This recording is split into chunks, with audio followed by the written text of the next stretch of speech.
Verso le festività natalizie di fine anno, crisi, tasse, consumi, prospettive e auspici. I cittadini al microfono del videogiornale. Gloria Scafè.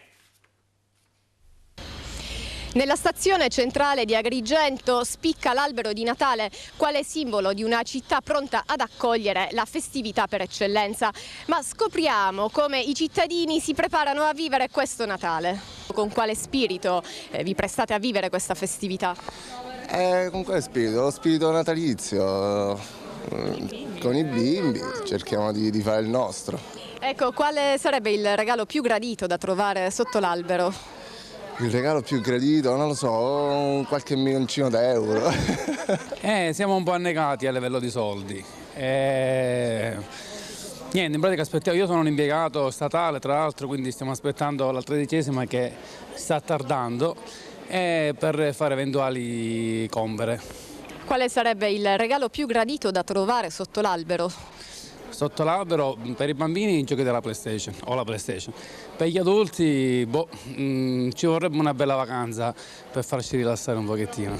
In questo momento sicuramente la nostra economia non può dare grandi risorse, però facciamo il possibile affinché perlomeno i bambini si godino pienamente il Natale con un po' di serenità, che sicuramente noi genitori riusciamo a dare in questo momento di difficile crescita economica da tutti i punti di vista, però speriamo bene e siamo fiduciosi.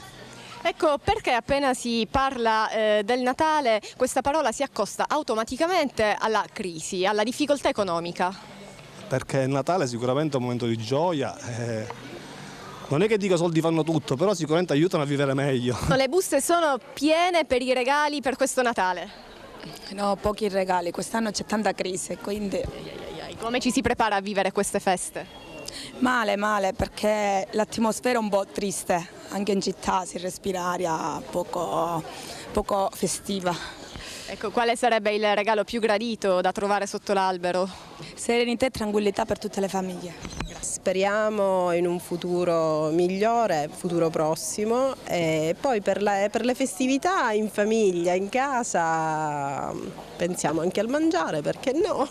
Il mangiare, ecco, scaccia i cattivi pensieri, il copioso cibo allontana la negatività. Esatto. Sì, mangiare bene e cercare poi di stare il più possibile in famiglia, passarli tranquillamente, soprattutto questo, in salute. Ecco, qua c'è Babbo Natale, cosa chiedereste a Babbo Natale, quale regalo per questa festività?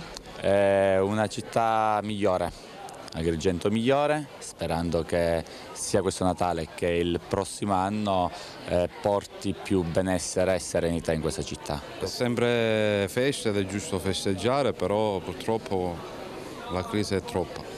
La città dunque si colora dei toni tipici del clima natalizio. La gente tenta di immergersi in questo clima, ma c'è sempre qualcosa che si frappone e smorza i toni: la crisi. Si aspettano sì le ferie per godere del riposo, ma pare che l'unica a non andare in ferie sia proprio lei.